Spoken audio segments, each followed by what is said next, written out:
Todos muito bem-vindos, é uma alegria hoje começarmos uma série inédita de mensagens. Jesus no mundo pós-cristão. O que é essa série? Qual o objetivo? O que vamos refletir nessa série? Bom, obviamente eu tenho muito a cobrir com vocês aqui, a refletir com vocês, muito a pensar com vocês aqui. Vamos lá, muito a refletir com vocês, e eu espero que você possa compreender o que a gente tem no coração, colocado por Deus no nosso coração, de compartilhar com você hoje e nas próximas semanas. Talvez você olhando essa foto ali, você pode pensar assim, puxa, mas por que colocaram uma tatuagem, um Apple Watch em Jesus? É que ali não é Jesus, irmãos, né? Eu acho que a maioria de vocês sabe que não é Jesus. Ali é Adão, né? Aquele trechinho ali é a parte da pintura famosíssima de Michelangelo na Capela Sistina, a criação de Adão. Você lembrou a imagem? A gente só teve que cobrir algumas partes ali, para poder colocar aqui na igreja, né? Então alguém pode pensar assim, puxa, eu não estou muito confortável nesse tema, quer dizer que Jesus não é mais cristão? Não, também não é isso, seria um absurdo a gente falar isso. Jesus é o Cristo, Cristo significa Messias, e nós somos chamados cristãos porque somos pequenos cristos, representantes de Jesus na terra. Não, nós não iríamos falar que Jesus não é mais o Cristo, ou que Ele não é mais cristão, e nem estamos aqui querendo colocar uma tatuagem, um Apple Watch no braço de Jesus, mas simplesmente representar aqui, que nós vivemos uma nova geração. Se Michelangelo talvez fosse pintar a Capela Sistina hoje, ele iria fazer algumas mudanças no seu quadro, né? Talvez essa seria uma delas. Alguém criativo bolou essa ideia aqui. Mas o que eu quero falar com você é sobre a questão da cultura que estamos vivendo, ou seja, que nós possamos refletir um pouco mais na cultura que nós estamos vivendo, para termos discernimento como cristãos, de como vivemos aqui, de como vivemos inseridos nessa cultura, de como podemos amar mais a Deus mesmo numa cultura que não o conhece. Como podemos amar mais as pessoas, como podemos compartilhar ainda mais do amor de Jesus que nos transformou, que torna a nossa vida tão cheia de sentido e propósito. Então o objetivo é pensarmos na nossa cultura, e eu quero falar aqui de dois cuidados importantes quando vamos tratar esse tema hoje nas próximas semanas. Ouça com atenção dois cuidados importantes. O primeiro é o seguinte, que enquanto refletimos sobre a cultura em que vivemos, e procuramos entender o que essa cultura pós-cristã significa, que você não se torne um cristão irado. Está ouvindo isso? Que você não se torne um cristão bravo, com a cultura ou com as pessoas.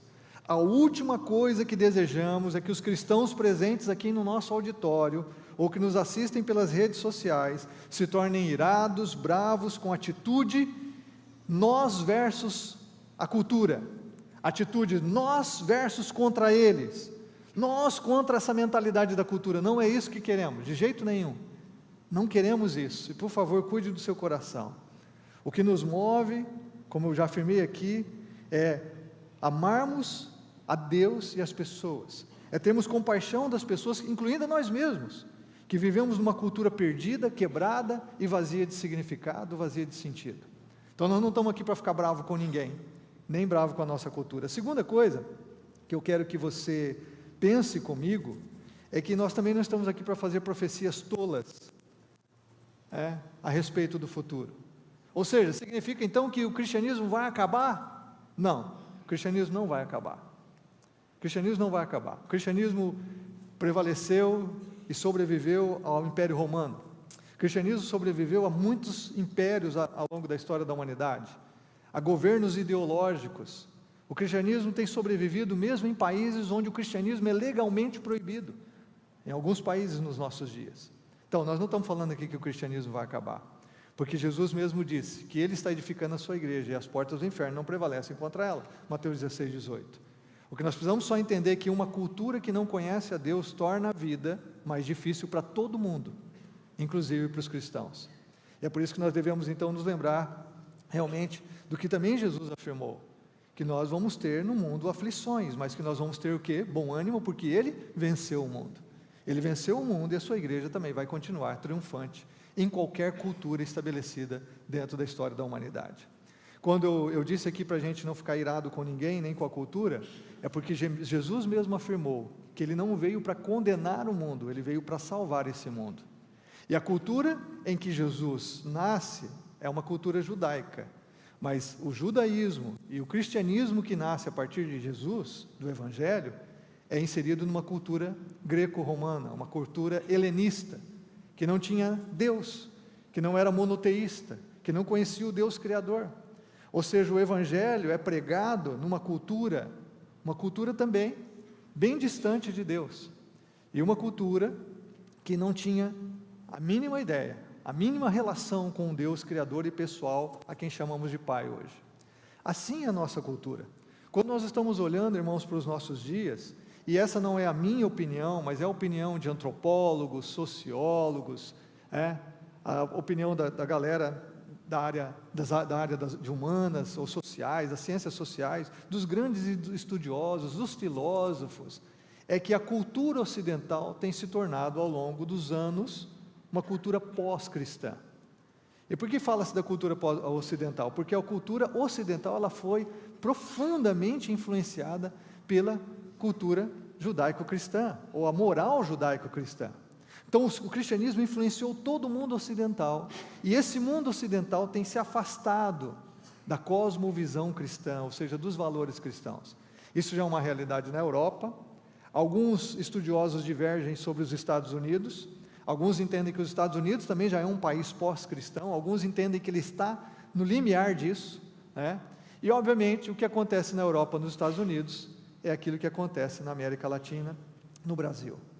Nós somos influenciados pela cultura desses países, desses continentes. Então, nós não estamos aqui para ficar bravo com ninguém, nós não estamos aqui também para fazer profecias tolas, Nós estamos aqui para pensar a nossa fé dentro da cultura que nós estamos inseridos. Então, o que eu quero dizer com cultura pós-cristã? Eu coloquei uma definição ali, eu quero que você pense comigo.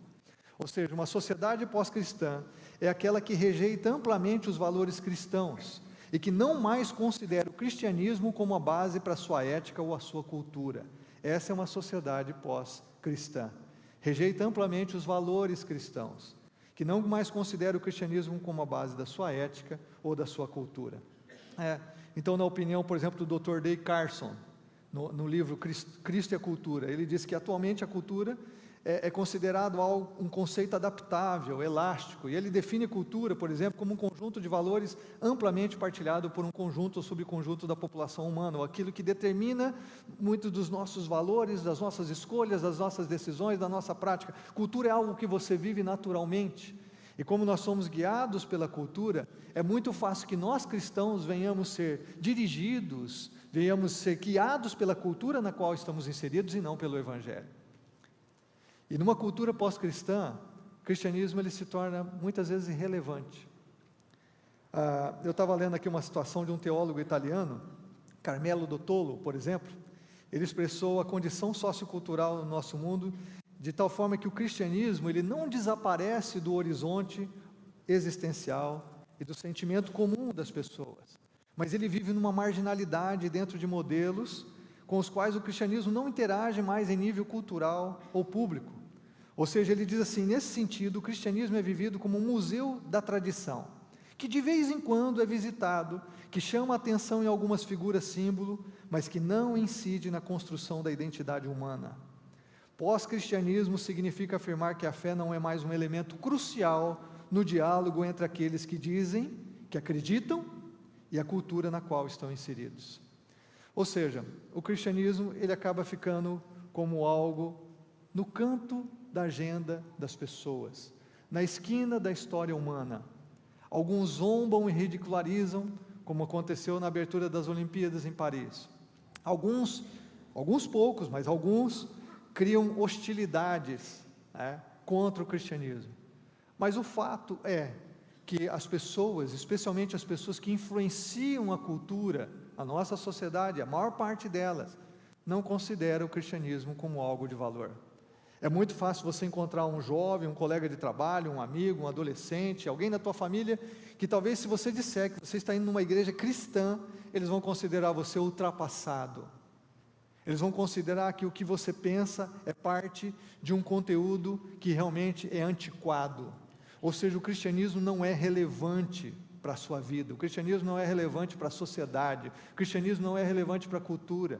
É muito provável que você conheça alguém que realmente veja Deus pessoal, Deus revelado na Bíblia, Jesus Cristo, o Evangelho ou a igreja, como ultrapassado, como renegado, realmente a marginalidade na sociedade, a margem da sociedade. Então, não precisamos dialogar com o cristianismo, não precisamos interagir com o cristianismo, não precisamos reconhecer o cristianismo, porque ele é ultrapassado. Então, quando nós olhamos aqui para a nossa cultura, é muito comum hoje, o que não acontecia, por exemplo, nos meus dias. Ainda que eu não fosse cristão, a cultura na qual eu fui criança, tinha muito mais valores cristãos do que os que temos hoje, 50 anos depois. Ainda que a sociedade, ou seja, as pessoas em geral não fossem cristãs, os valores da cultura refletiam muito mais aspectos do reino de Deus, ou do evangelho, ou do cristianismo, do que hoje. Ainda que as pessoas vivessem nos seus pecados e nas suas misérias, porque em todas as gerações as pessoas estão perdidas, mas a sociedade mantinha alguns valores que eram conectados com o evangelho. E hoje nós vemos mudanças drásticas, em todos os aspectos da vida humana, e isso implica na cultura. Vamos mencionar alguns aqui rapidamente, só para a gente ter um pano de fundo do que a gente deve pensar hoje nessa série, e você vai entender onde eu quero chegar. Por exemplo, nós temos hoje as novas configurações familiares. Ao longo dos anos, o significado da família vem sendo alterado, e você sabe disso. A família tradicional, a família nuclear, composta por um pai, provedor da casa, a mãe, cuidadora da família, os filhos, foi sendo substituída por novos tipos de família. Hoje o entendimento jurídico sobre a família comporta vários tipos de agregado familiar e visa dar conta de toda a complexidade dos fatores que unem hoje as pessoas. Então, e nós vemos que a família tem sido alvo de um processo de desconstrução, ou seja, o modelo familiar que permeou por séculos, ele está sendo desconstruído. E é por isso que a gente precisa considerar aqui que alguns até, inclusive, vão contra essa ideia de uma família patriarcal, porque veem que essa família é responsável pela perpetuação da propriedade privada, o que seria razão de males sociais. Então é importante para essas pessoas minar esse determinado modelo de família em todos os aspectos, em todos os sentidos. Vamos usar um exemplo aqui, você que tem 50 anos ou mais, talvez assistiu uma série, já tinha série na década de 70, na década de 80, uma série na televisão da família Waltons. Eu não sei se você lembra dessa família aqui, ou só eu me lembro porque no final eles apagavam as luzes e falavam, boa noite, John Boy. Boa noite, John Boy. Você lembra dessa família? Alguns de vocês, só eu que sou mais velho. Alguns aqui, tem alguns irmãos que se lembram do John Boy. Gente, isso aí foi um clássico. Foi 9 anos, uma série com 9 anos, se eu não me engano, 212 episódios. Uma série que bombou na internet da época. Então, uma série que fez muito sucesso, muitos outros filmes foram feitos a partir dessa série. Agora, qual que é a configuração dessa família? Nós temos o pai e a mãe, o John e a Olivia. Eles têm 7 filhos, tá certo? E ali temos também os avós paternos, que constituíam essa família. Então, toda a série era desenvolvida, representava essa família nos dias entre a Grande Depressão e a Segunda Guerra Mundial nos Estados Unidos, lá no estado de Virgínia. Então, os valores familiares, a composição dessa família é muito diferente. Vamos pegar um outro tipo de família das séries atuais? Vamos pegar a Modern Family. Quem que assistiu essa série aí? Então, alguns de vocês assistiram essa série. Nós andamos alguns anos, e como é a composição dessa série? Então, essa série, por exemplo, também 11 temporadas, fez muito sucesso. Lá, começando da direita para a esquerda, nós temos ali o pai. Eu vou começar no centro, porque na verdade é o patriarca da família. No centro nós temos o patriarca da família, casado com uma mulher que é mais jovem do que a filha dele, colombiana, ou seja, ele é americano, colombiana, mistura de culturas, que já veio com um enteado, e depois eles tiveram um filhinho juntos. Então ele é o pai, patriarca dessa família. À esquerda dele tem a filha mais velha, que é casada e tem 3 filhos, que vivem toda essa cultura que nós estamos inseridos e nós vivemos aqui, os dilemas de toda essa cultura. Do lado da direita para a esquerda, então, à esquerda ali, na minha esquerda, nós temos o filho que é casado com outro homem, o Ken, e eles então adotaram uma menina asiática. Então olha o balaio de gato que vira, né? Dentro da cultura, quando a gente pensa cultura. Por quê? Nós temos também a ex-mulher do patriarca que aparece em alguns episódios, que cria confusão. Nós temos uma família muito ampliada, com cultura asiática, cultura latina, cultura americana, e nós temos todos os dilemas aí da cultura atual dentro dessa família. Como eu disse aqui, nós não estamos aqui para condenar a cultura, nós só estamos aqui para entender a cultura. Nós não estamos aqui para condenar as pessoas, nós estamos aqui para amar as pessoas. E nós estamos aqui para amar as pessoas e compartilhar o amor de Jesus que nos transformou com essas pessoas. Mas essa é a realidade. Então, alguns de vocês que estão aqui, estão com contextos familiares já exatamente como esses. Alguns de vocês aqui já vivem essa família ampliada, com ex-cônjuges, ex-sogros e sogras, com filhos do seu marido, com outra mulher, ou da sua esposa, com outro homem. Você já vive as questões de gênero dentro da sua casa. Então, esse é o contexto das famílias. E cada vez mais será o contexto das famílias. Cada vez mais. Então, hoje, se você clicar na internet, quantos tipos de família existem? 7, 10, alguns chegam a 20 ou mais tipos de famílias.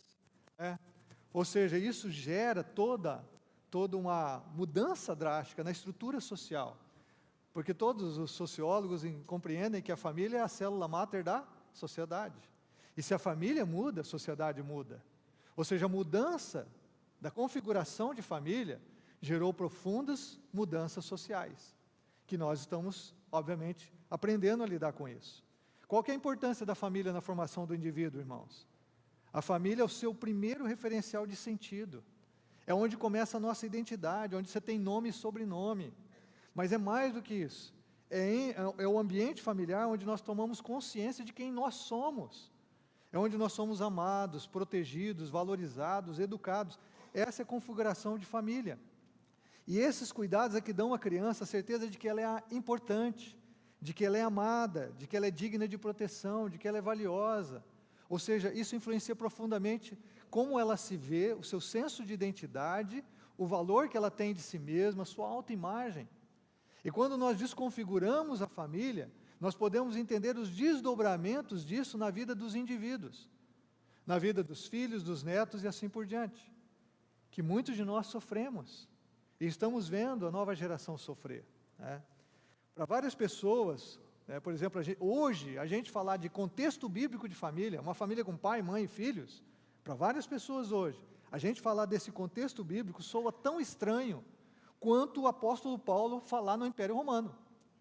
Quando o apóstolo Paulo, por exemplo, admoesta lá no Império Romano, o marido amar a esposa como Cristo amou a igreja, de maneira sacrificial, que ele criasse os seus filhos com amor, conforme ele diz em Efésios 5 e 6, tratasse os seus escravos de maneira digna, ou seja, Paulo foi totalmente subversivo à cultura daquela época, para aquele lugar, uma vez que naquele contexto o pai era um senhor absoluto do lar, liderava a sua casa de maneira abusiva, autoritária, replicando na organização familiar a ótica do poder hierárquico do Império Romano.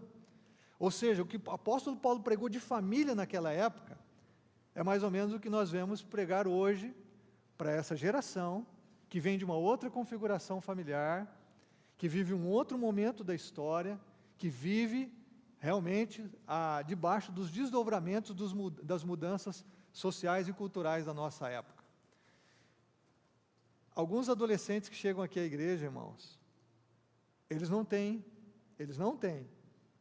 o que é a ideia do que é viver numa casa com pai, mãe e filhos, avós. Eles não têm. Eles não sabem o que é isso. Eu já contei aqui para vocês que um dia eu terminei uma mensagem aqui sobre família, e quando eu cheguei ali perto da porta, uma pessoa de cerca de 40 anos me diz assim: me explica o que é uma família cristã, porque eu nunca vi isso. Uma pessoa de cerca de 40 anos, eu nunca vi uma família cristã. Isso que o senhor falou aí, do que é a família em Cristo, eu nunca vi. Me explica o que é, como é viver numa família assim? Então, hoje você falar do Deus pessoal, do Evangelho, falar da configuração familiar bíblica, dos valores do reino de Deus para a nova geração, irmãos, soa tão estranho quanto soava talvez para os cidadãos do Império Romano. Quando Paulo diz assim, que a pregação do Evangelho é loucura, e aí ele fala, é loucura para os que se perdem, mas é poder de Deus para a salvação, para aqueles que são salvos, é exatamente isso, que era escândalo para os judeus, né? E um absurdo para os romanos, é exatamente isso. Nós precisamos entender que como igreja, como cristãos, nós estamos inseridos nessa cultura, você está ouvindo isso? Estamos inseridos numa cultura que não tem mais os mesmos valores de 50 anos atrás, de 40 anos atrás, de 30 anos atrás, que não são tão influenciados mais pelos valores do cristianismo e do Evangelho.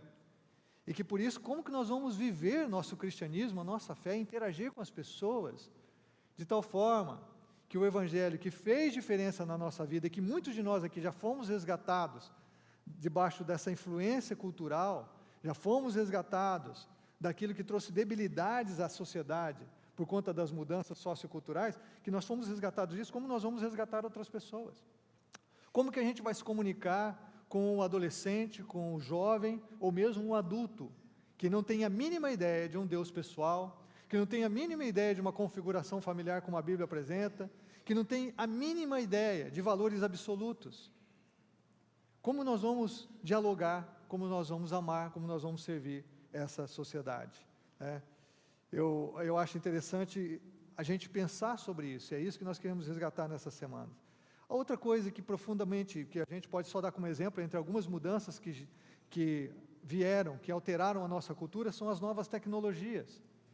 E especialmente nós passamos pela pandemia do Covid-19, temos sentido ainda mais o impacto das novas tecnologias.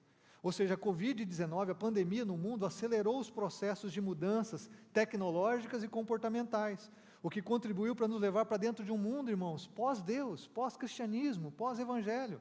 Por quê? Porque toda mudança tecnológica gera mudança na cultura. Ou seja, a gente falar com um adolescente hoje, com um jovem, que nós éramos capazes de viver sem um celular, é quase inimaginável para eles. Às vezes eu converso com os nossos filhos, como que a gente ia para a praia, como que a gente ia para uma outra cidade. Você lembra como que a gente fazia para chegar num endereço que você nunca foi, numa cidade que você nunca foi? O máximo que a gente fazia às vezes é comprar um mapa da 4 rodas, né? 4 rodas existe ainda, irmãos? Não sei se existe ainda, né? Isso era o mais tecnológico que a gente tinha, comprar um mapa, né? Mas normalmente a gente falava com o tio, que ele explicava assim, ó, você vai chegar aqui na estrada, tem um posto de gasolina na entrada da cidade, você vai virar à direita. Ah, tá bom, tio. Então depois você vai andar uns 10 quarteirões, vai ter uns 3 sinaleiros, você vai virar à esquerda. Lá tem o depósito tal. Se você não encontrar, você para num posto de gasolina e pergunta. E a gente ia, irmãos. A gente saía daqui, a gente ia para Santa Catarina, a gente ia para São Paulo, uma cidade igual São Paulo, e você entrava em São Paulo, e você achava o tal do posto de gasolina, contava 3 sinaleiros, virava à esquerda, depois à direita, dobrava para a esquerda de novo, e achava a casa do tio. Às vezes não, às vezes não dava tão certo, mas era assim que a gente viajava. Como é que você vai colocar uma geração que a gente não tem foto? Eu não sei você tem foto da sua infância? Você tem foto da sua adolescência? Quantos de nós temos fotos dos momentos marcantes da nossa vida, nós vivemos com os nossos pais, com a nossa família? A gente não tem foto. Não tem foto porque era caro. Não tem foto porque às vezes o filme queimava. Você tirava 24 poses e ainda tinha que economizar.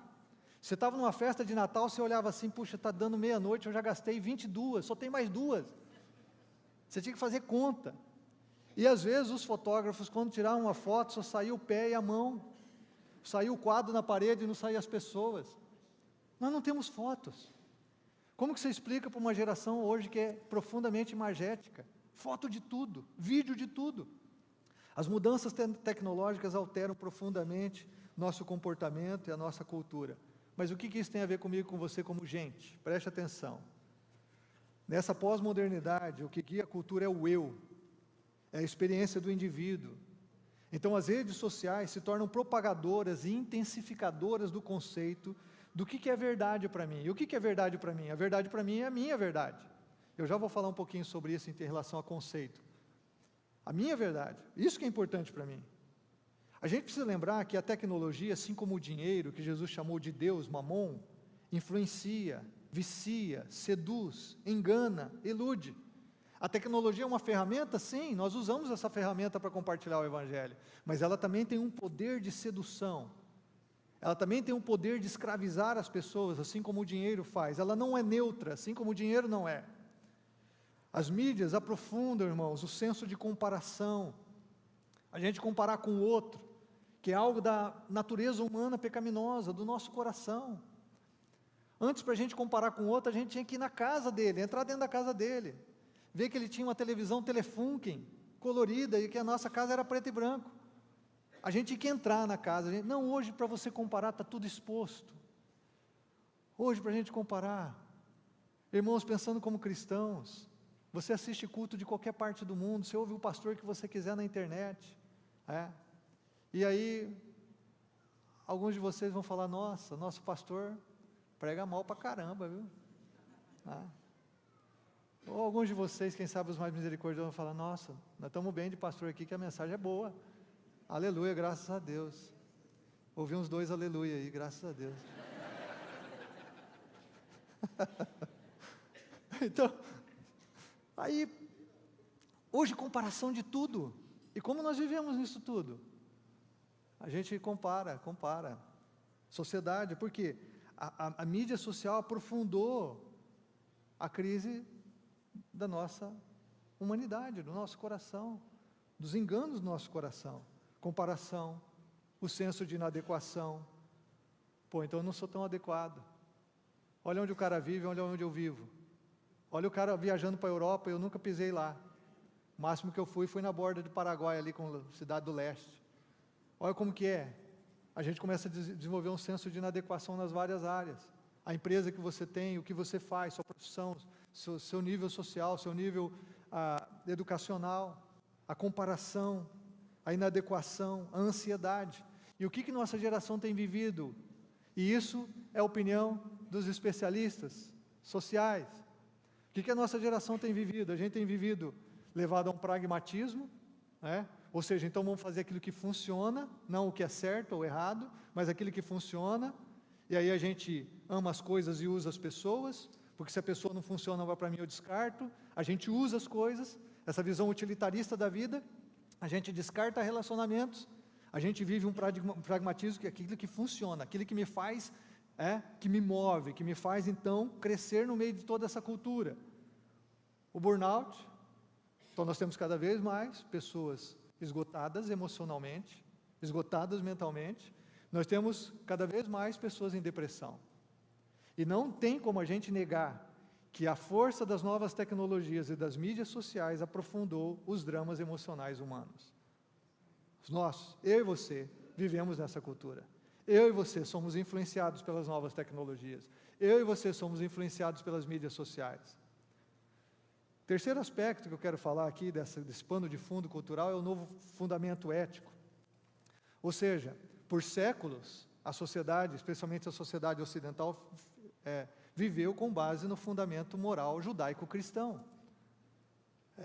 Só retomando aqui a ideia, ou seja, esse fundamento ético é o princípio que norteia as nossas ações e decisões como indivíduos. E durante a pandemia, irmãos, nós também experimentamos essa profunda mudança cultural e na questão ética. Vamos lembrar que algumas mudanças que já vinham acontecendo, algumas agendas na sociedade se tornaram ainda mais estabelecidas, como, por exemplo, agendas latentes se estabeleceram com maior profundidade, como a agenda LGBT, só para dar um exemplo. Tudo isso tem afetado a vida das pessoas, especialmente dos mais jovens. Agora, por séculos, ou seja, a sociedade viveu o conceito judaico-cristão, né? Era uma sociedade teísta, havia uma unidade no pensamento de que toda a criação, os acontecimentos da vida pessoal e históricos estavam sob o controle de um Deus pessoal. Então, consequentemente, cria-se em valores morais absolutos. Existe certo e errado, existe verdade e mentira, existe falso e verdadeiro. Existe. O que foi valor para a geração dos meus tataravós é também valor para a minha geração. Há valores que são absolutos, que são imutáveis. Esse é o conceito de moralidade judaico e cristão. Mas aí, a partir do século XVII, nós lidamos com o conceito moderno, da modernidade, a partir do iluminismo. Então, aí passa a ser o senso comum, o que a sociedade concorda. O que rege a sociedade é o senso comum. Se todo mundo decidir por um lado, então aquilo passou a ser certo. Se alguma coisa era errada antes, mas a sociedade definiu que agora mudou, então agora aquilo que era errado passou a ser certo. Esse é o senso comum da modernidade. Eu não vou falar muito sobre isso, porque você conhece muito a respeito. E as guerras mundiais revelaram que a razão não era a resposta para tudo, que esse senso comum não resolvia os profundos dramas sociais e pessoais da humanidade. Aí nós vamos para a pós-modernidade, é quando a gente chega nesse período da pós-modernidade, pós-secularismo, pós-cristão, aí a gente vê que a coisa ainda mudou. Porque, por exemplo, Paul Hibbert, no livro Transformando Cosmovisões, ele afirma sobre essa pós-modernidade, ele diz: seus ideais sustentam que toda a realidade é subjetiva, relativista, ou seja, que não existem verdades absolutas. Pessoas e comunidades podem ter as próprias versões de verdades pessoais e comunitárias. A realidade é egocêntrica e estimula o culto ao eu. Essa é a opinião dos estudiosos. Então, na pós-modernidade, o que conta é a experiência pessoal. Cada um faz o que quer a partir da sua experiência. Ou seja, se na minha experiência eu sou feliz traindo o meu cônjuge, é o que vale. Se na minha experiência eu vou ser mais feliz sendo desonesto e corrupto, é o que vale. Se na minha experiência, eu levar uma sexualidade leviana, é o que vale, é o que é certo. Se na minha experiência eu escolher, por exemplo, por temas complexos na nossa sociedade, como o aborto, mas é minha experiência, meu corpo, minhas regras, então é o que vale. Se a minha sexualidade, é o que vale. Meu gênero, seja o que for, nos vários temas complexos da nossa sociedade hoje, o que vale é o que eu penso, é o meu ego, sou eu. Ou seja, cada um faz o que quer a partir da sua própria experiência, a ética se torna profundamente pessoal, então nós não temos mais verdades morais absolutas, nós vivemos agora sem o senso do que é certo e errado.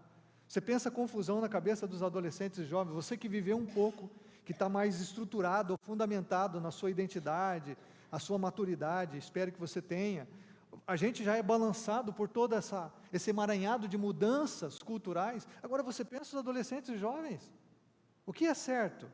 Não é incomum nós encontrarmos aqui adolescentes e jovens na igreja cristãos que defendem o aborto. Não é incomum a gente encontrar adolescentes e jovens na nossa igreja que defendem a questões de ideologia de gênero. Não é incomum. Por quê? Porque é o que eles são influenciados, é o que eles ouvem nas escolas o tempo todo. O que os nossos universitários ouvem nas universidades, irmãos? Quais são as pautas que estão nas universidades? Culturais, sociológicas, ideológicas. Ou seja, o mundo que nós vivemos é o mundo da pós-modernidade. E é por isso que também há uma aversão às instituições governamentais, religiosas, uma aversão à igreja, uma aversão ao casamento, ao conceito de família. Por quê? Porque tudo isso passou a ser retrógrado, antiquado, porque essas instituições defendem valores, estabelecem valores, que não são, como eu diria, que não são mutáveis ou que não são instáveis ao bel prazer do desejo de cada coração, a individualidade de cada um. Se nós queremos viver em sociedade, nós precisamos ter valores que guiem sobre certo e errado, verdade e mentira. Mas não, na pós-modernidade nós queremos a experiência do coração. É por isso que hoje a palavra religião tem sido cada vez mais substituída pelo termo espiritualidade. Por que estamos substituindo o termo religião por espiritualidade?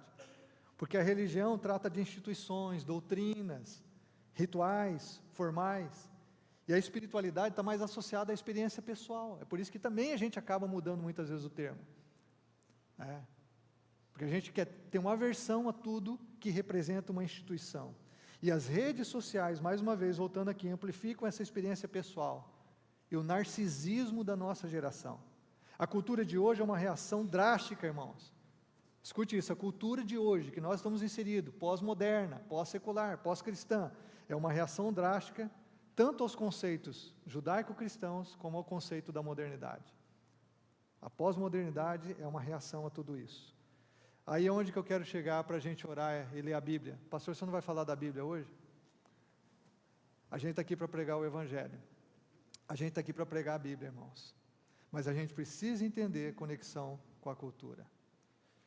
Como é que Jesus viveu inserido numa cultura que, apesar de ser monoteísta e apresentar um Deus, também tinha aspectos na cultura que eram contrários ao reino de Deus, que não se alinhavam ao reino de Deus. Como que o apóstolo Paulo pregou numa cultura que não se alinhava ao reino de Deus? Como é que nós vamos viver a nossa fé e vamos compartilhar o Evangelho numa cultura que não é alinhada com o reino de Deus? Mas a grande questão que eu quero terminar aqui é o que isso tem a ver com a gente, primeiramente, em ordem pessoal. E eu quero deixar só uma crise que tudo isso gera, todo esse pano de fundo gera em nós, que é a crise de identidade. A crise de identidade pessoal. A crise de identidade pessoal. Todos esses fatores já mencionados afetam profundamente o nosso senso de quem nós somos, de quem nós somos. Nessa atual formação sociocultural, o sentido da vida, o sentimento de pertencimento, o senso de identidade, a esperança e a felicidade são entendidos e buscados no consumismo exagerado, na prosperidade econômica, no conforto material, na realização física e emocional momentânea. É isso que nós vivemos. Além de todo esse pano de fundo, essa questão das mídias, como eu já disse, da comparação, do senso de inadequação, da ansiedade, que tem nos levado ao burnout, à depressão, ao pragmatismo, tudo isso gera crises profundas no indivíduo, dentro de nós. E o que Deus tem para nós hoje? O que eu quero afirmar para você aqui, que nesse mundo pós-cristão, Jesus continua sendo Deus. Jesus continua sendo Jesus, e o Evangelho continua sendo o Evangelho. Que a igreja deve continuar sendo igreja. Eu não vou ter tempo para falar aqui da crise da identidade eclesiástica, a crise de identidade da igreja. Vou só terminar aqui com essa questão da crise da nossa identidade. O que Jesus nos oferece no meio de tudo isso? É claro que Ele nos oferece o seu amor, o seu perdão, a sua graça. É claro que Jesus nos oferece senso de propósito e significado, que nós não encontramos nos valores dessa cultura pós-moderna.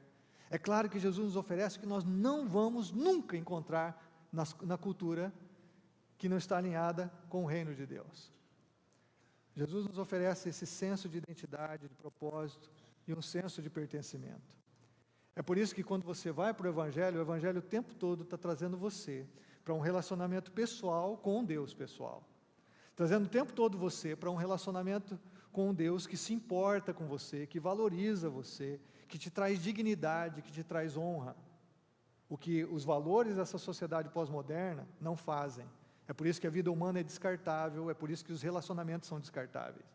O cristianismo confere uma dignidade ao ser humano que nós não encontramos em nenhuma outra religião. Os avanços de respeito, de valor da vida humana, inclusive do papel da mulher na sociedade, se deve muito aos valores cristãos na Europa, na América do Norte, consequentemente todo o mundo ocidental. O cristianismo é que deu base para o valor da mulher na sociedade.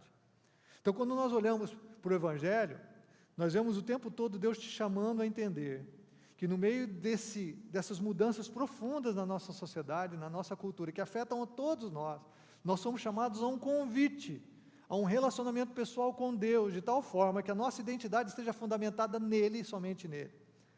Que a nossa identidade esteja clara, porque nos relacionamos com Deus que criou todas as coisas, que nos criou a sua imagem e semelhança, a um Deus que nos chama a andar com Ele numa amizade, em um relacionamento de amor, e que por isso somos dignos, somos amados, somos valiosos, somos sustentados, somos protegidos. Por isso podemos nos sentir seguros em dias de mudanças tão drásticas, Por isso podemos nos sentir, então, fortalecidos em dias em que nos sentimos tão fracos para lidar com tantas mudanças à nossa volta e na nossa própria vida. Por isso, eu e você somos convidados a caminhar com Ele. E olha o que o Evangelho começa dizendo, por exemplo, o Evangelho de João, capítulo 1, verso 12 e 13. Até mencionei esse verso domingo passado. Todos aqueles que receberam Jesus, aos que recebem Jesus, aos que creem no seu nome, o que o Pai faz, o que o Deus Criador do universo de todas as coisas faz, o Deus que sustenta esse mundo, ainda que muitas pessoas não creiam nele, mas o Deus que criou esse universo, que criou você, a sua imagem e semelhança, dá o direito a você de se tornar filho de Deus, filho dele, não só uma criatura, filho dele, não só um amontoado de células, produto de uma evolução, não, do acaso, não, você foi criado com um propósito, você foi criado com significado, você foi criado em amor, você foi sonhado por Deus, você foi desejado por Deus, você não é só um amontoado de células, não, você é um ser humano, criado à imagem de Deus, e quando você crê em Jesus, você passa a ter um relacionamento pessoal com Deus como Pai, que nos cura, que nos salva, que nos liberta, que trabalha em nós no meio de todo esse contexto, esse pano de fundo cultural, para que tenhamos equilíbrio, para que tenhamos sobriedade, para que tenhamos serenidade, para que tenhamos amor próprio, para que tenhamos amor pelas pessoas. Ele te oferece um relacionamento como filho. Ele diz aqui, essas pessoas, os filhos de Deus não nascem por descendência natural, não é porque você é judeu, ou qualquer outra etnia, não é pela vontade da carne, não é pela vontade de algum homem, não é por seu esforço, não é por religiosidade, não é porque você é mais inteligente, ou você tem mais moral, ou mais educação, ou porque você tem mais virtudes e qualidades, não é porque a sociedade te vê bem, você não nasce por isso, você nasce de Deus, você nasce do amor de Deus, do coração de Deus. É por isso que nós precisamos nascer de novo, como Jesus vai explicar no capítulo 3 desse mesmo Evangelho. Precisamos nascer do Espírito, precisamos receber o amor de Deus no coração, precisamos entender que Ele então muda a nossa identidade.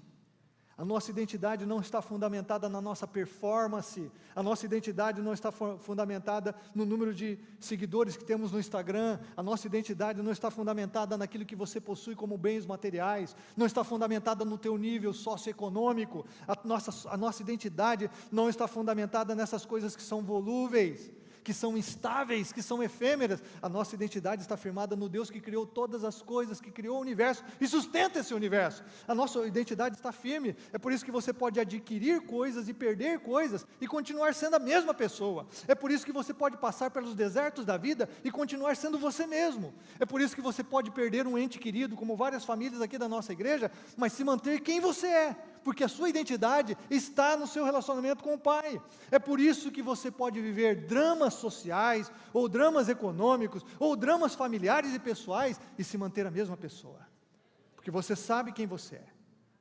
Sou filho de Deus, eu sou filha de Deus, e nada nem ninguém pode mudar isso. Nenhuma mudança cultural, nenhuma mudança social, nenhuma ideologia, nenhuma política, nenhuma filosofia, nada pode alterar quem eu sou em Jesus. Eu quero ler um texto com vocês do apóstolo Paulo. Nós recebemos uma nova identidade, filhos de Deus, e a nossa velha identidade é apagada. Preste atenção nisso. Olha o que Paulo escreve para a igreja em Corinto. Paulo diz assim: vocês não sabem que os perversos não herdarão o reino de Deus? Não se deixem enganar, nem imorais, nem idólatras, nem adúlteros, nem homossexuais passivos ou ativos, nem ladrões, nem avarentos, nem alcoólatras, nem caluniadores, nem trapaceiros herdarão o reino de Deus. Ou seja, o ser humano na sua imoralidade ou na sua pecaminosidade, na sua vida sem Deus, jamais vai herdar o reino. Essa lista aqui não termina, irmãos, poderíamos ir longe dessa lista de Paulo. Paulo não está querendo dar uma lista final, ele só está exemplificando. Olha, a nossa vida sem Deus não herda o reino, porque o reino é de Deus.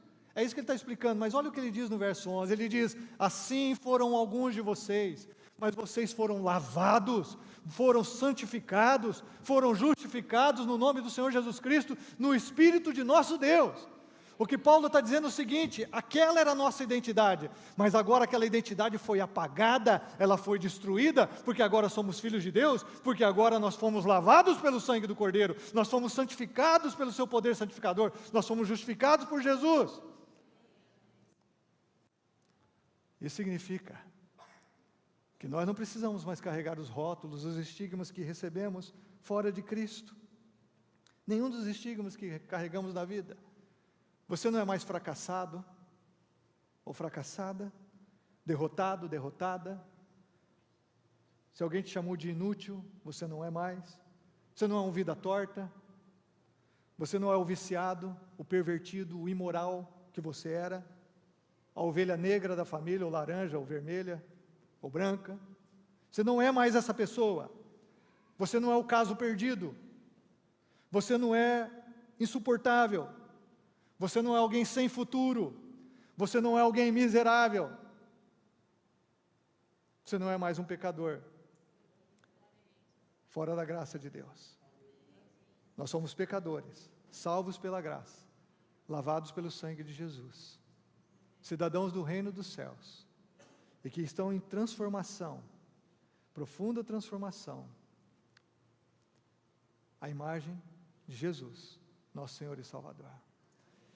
E nós não precisamos mais viver esses rótulos, porque nós temos uma nova identidade, as velhas identidades nossas foram apagadas. Mas nós precisamos entender que estamos inseridos numa cultura que o tempo todo vai querer nos chamar para o nosso passado, ou a viver as novas influências que ela traz para o nosso coração e nos distanciar de Deus. Então, minha pergunta para você aqui nessa manhã, a minha pergunta para você aqui, é como que você está vivendo dentro dessa cultura da qual você faz parte, na qual nós estamos inseridos, todos estamos. Você tem sido definido pela cultura ou pelo Evangelho de Jesus? Você está se adaptando e se moldando à cultura, ou você está no processo de se moldar a Cristo, teu Senhor e teu Salvador? Você é influenciado pela cultura, ou você está influenciando pessoas dentro dessa cultura com o amor de Jesus? Você é filho da cultura, ou você é filho de Deus? E você sabe, se formos filhos dessa cultura, você já sabe que a nossa vida é muito miserável e infeliz. É correr atrás do vento.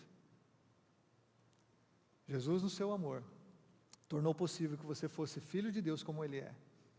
Que você fosse parte de uma família de muitos filhos semelhantes a Ele.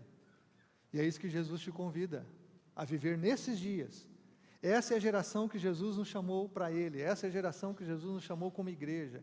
Essa é a geração que Jesus quer realmente fazer da sua vida uma vida exuberante, abençoadora, relevante, para que mais pessoas que estão vivendo nessa cultura, subjugadas por ela, escravizadas por ela, adoentados por ela, possam encontrar salvação, uma nova identidade, uma nova vida, e então viverem vidas com senso de sentido e propósito, sobretudo com uma identidade firmada somente no seu relacionamento com Deus, que é imutável.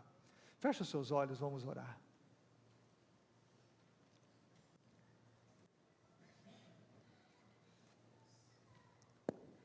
Senhor, obrigado porque, como igreja, nós temos liberdade aqui de pensar na Tua Palavra. E como igreja, nós temos aqui, Senhor, nos reunido nessa manhã, para afirmar que Jesus continua sendo Deus, que o Seu Evangelho continua sendo o poder de salvação para todo aquele que crê. Nós estamos aqui para afirmar como igreja, como uma comunidade local, como a Igreja Missionária Comunidade Shalom, que nós cremos em Ti, Senhor, que nós somos servos e filhos, que nós Te amamos, que nós Te adoramos, que nós cremos no poder do Evangelho e que nós queremos ser uma comunidade onde amamos o Senhor e amamos as pessoas, que nós queremos ser uma comunidade onde o Senhor é honrado, adorado como Deus, Senhor, mas também uma comunidade que serve e ama as pessoas, indistintamente das suas vidas, dos seus rótulos, dos seus estigmas, onde elas podem ser acolhidas, onde elas podem ser valorizadas por aquilo que são diante do Senhor, onde elas podem receber a Tua graça e o Teu perdão, como todos nós aqui recebemos. Então, quando vamos celebrar a ceia nesse momento, ministra o nosso coração. Eu oro aqui, Senhor, se alguém ainda não rendeu o seu coração a Ti, se ainda não creu em Ti, Jesus, como Senhor e Salvador da sua vida, que essa pessoa nessa manhã, movido pelo Teu Espírito Santo, pelo Teu agir em tudo que estamos realizando aqui juntos como igreja nessa manhã, na adoração, no culto a Ti, na reflexão, Senhor, que essa pessoa se renda ao Senhor por completo, que ela possa realmente encontrar uma nova vida, uma nova identidade em Ti. E aqueles, ó Deus, que já têm encontrado a Tua graça, que têm sido transformados pelo Senhor, ó Deus, fortalece a nossa fé, aviva o nosso coração, capacita-nos a amar a Ti de todo o nosso coração, a celebrar o Senhor em nossas vidas, com toda paixão, com todo tempo, ó Deus, todo o nosso ser a Ti, ó Deus, e capacita-nos, Senhor, a servir as pessoas e amar as pessoas, com o amor que recebemos do Senhor. É a minha oração, no Teu nome.